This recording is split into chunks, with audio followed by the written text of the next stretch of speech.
House approves supplementary funding. Bricktown to get modern fire-resistant building. Minibus conductor robbed on deathbed. And Guyana must develop its human resources.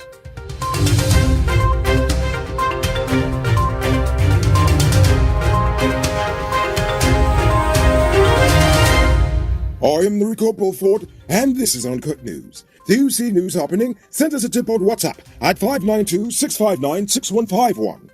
The government used its majority in Parliament to have the National Assembly approve the $5.1 billion they had already spent from the contingency fund. Of that sum, $2 billion went to Gaisuko. But by the end of the night last night, the government also got the additional $21.4 billion in supplementary funds it was seeking.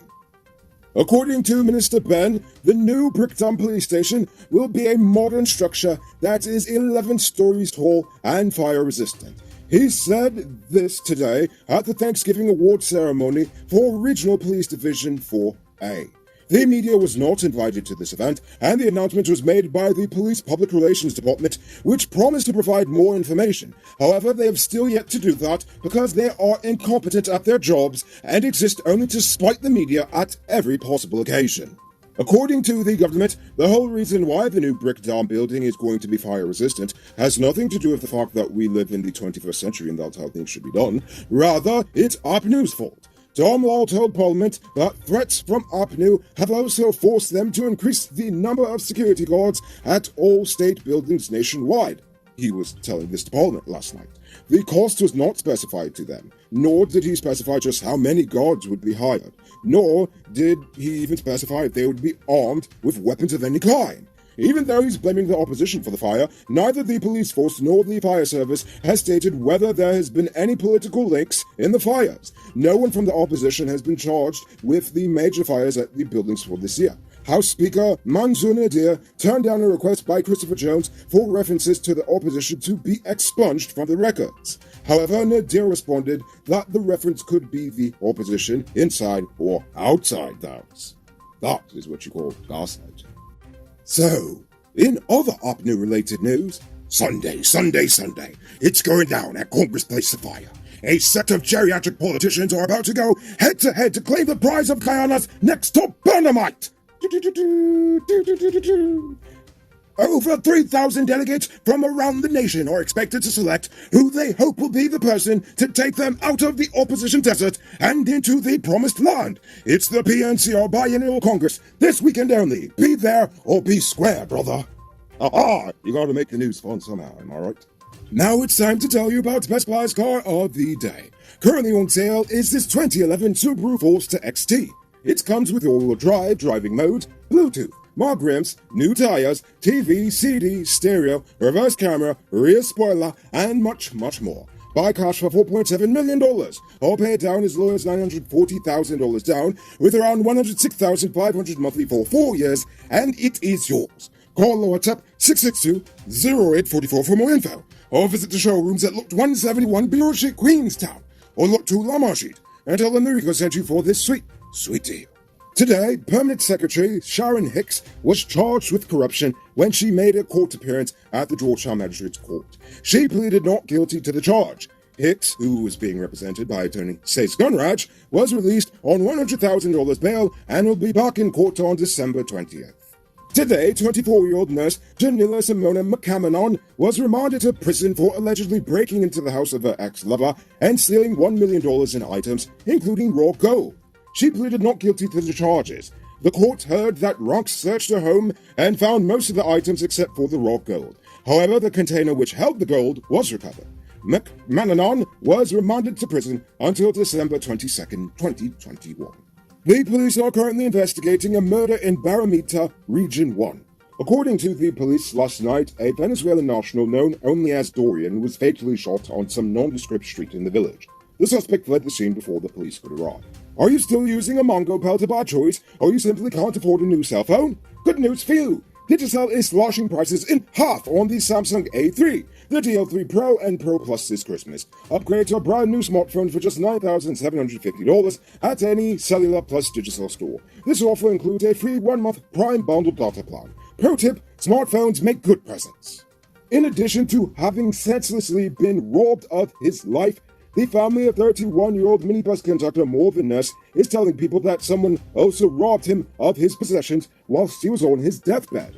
According to his sister, the hospital nurses said that two men walked into the room claiming to be cousins from Berbice, only for them to come in and snatch a $200,000 gold chain right off of Nurse's neck while he was laying in the bed.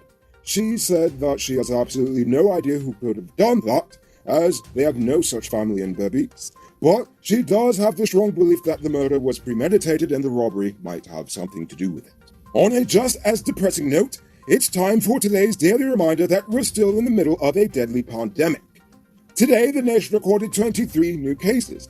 There are now 1,028 persons dead, 13 in the ICU, 613 home isolation, and the total number of confirmed cases around the nation now stands at 38,751. So please, people, wash your hands frequently. Avoid touching your nose and mouth and mask up before you leave the house. When you do leave home, try to avoid enclosed spaces and large crowds. And remember to give 6 feet of space between you and others. Well, if that wasn't depressing enough, sorry folks, but there's no vaccine report today because apparently the folks down at the ministry are too busy arguing in Parliament to respect you enough to tell you just how many people had a vaccine so far. Oh no. Anyway, you there, Mr. Truckman. Get all your high-quality truck parts at 5 to 15% off during the Christmas season. Night up your truck and get it ready for work in 2022. Visit Powered Automotive, Truck Spares and Digital Parts at 1161 E. Eccles. They are the biggest truck parts store in Guyana with a wide variety of parts and exceptional customer service. Call or WhatsApp 697-0171. Now it's time for our stupid news of the day. You know what I think is stupid? Well, actually 2 things. The lack of care politicians in this nation have for our youth, and the fact that they feel they must always tear down the work of their predecessors. For example, when APNU came into power, they cut many of the subsidies that helped much of the nation's poor, such as the subsidies on water for the old folks, and the cash grants for students, among other things. Now that the PPP is in power, they are slashing funding on many worthwhile projects because of politics, like the Sophia Night School, for example. This past July, the Ministry of Culture, Youth and Sport cut their funding. Since then, ACTA has stepped in to help, but they still had to reduce staff and cut 75% of the CXC classes that they teach, meaning that the dozens of young adults they are helping will be out of luck. It may seem trivial, but let's be real. These are young adults in Sophia who messed up in school, and now they are trying to get back on the right track. Isn't that unfair to them? Don't we want to encourage people to move away from a life of crime, especially those we stereotypically portray as those who commit the crimes? I'm just saying. Because there is a direct correlation between crime and cutting school funding in poor neighborhoods. I mean, seriously, look it up.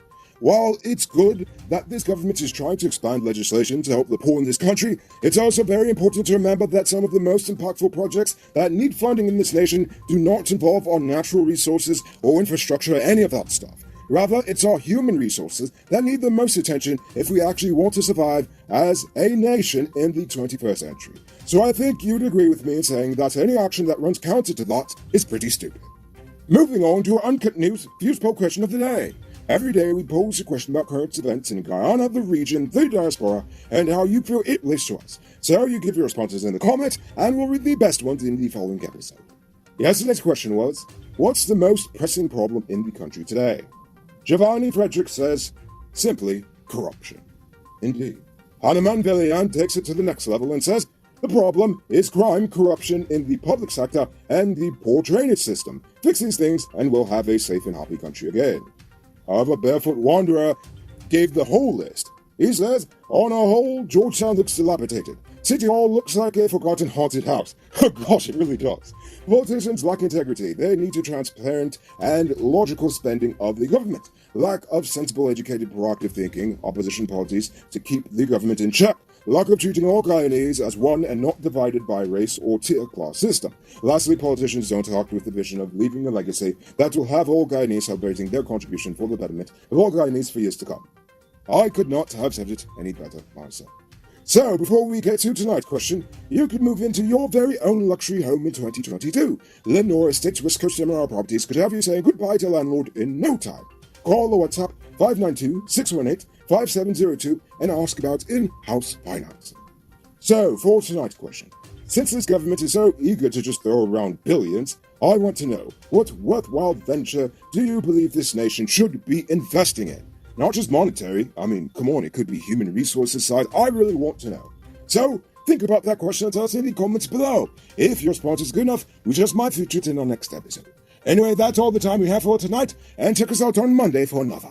Until then, I'm Rico Bulford saying, have a great weekend. And as always, don't drink and drive, or you'll end up on Monday's episode the hard way. Ha-ha! Good night, folks. Hey, Uncut News viewers, thanks for watching. You can subscribe by clicking on this button over here, or click over there for more news. You can also drop a comment to let me know if you've made it to the end of the video. Goodbye for now.